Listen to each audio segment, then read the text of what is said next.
In today's video, I'm going to teach you how to allow Chrome network access in Firewall or Antivirus settings. If Chrome can't reach the internet while other apps can, your firewall or security software may be blocking it. The fix is simply to tell your security tool that Chrome is safe to use on your networks. Start by opening your Firewall or Antivirus settings.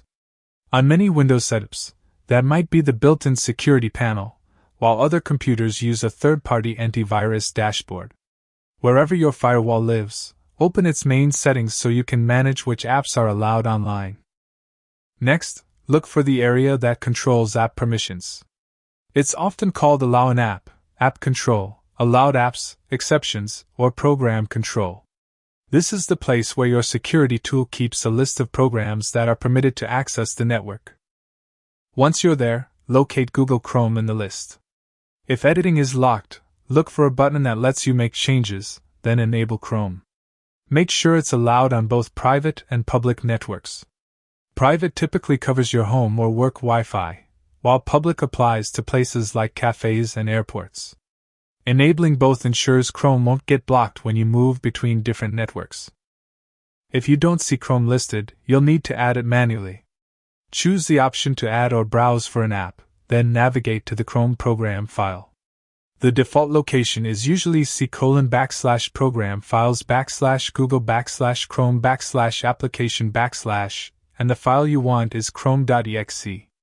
If you're on a system where Chrome was installed for 32-bit programs, you might find it under c:\program files x86 /google /chrome /application / instead. Select chrome.exe, add it to the list, and again, confirm it's enabled for both private and public networks. When in doubt, double-check the path so you're selecting the legitimate Chrome executable.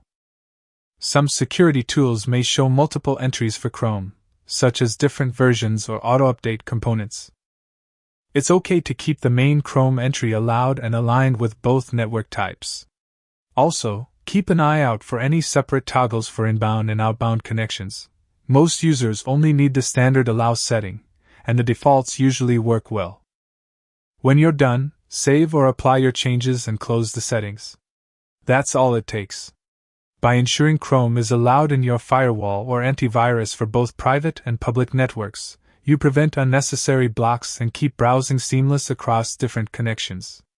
If you revisit these settings later, the allowed status should remain in place unless your security tool resets or updates its rules.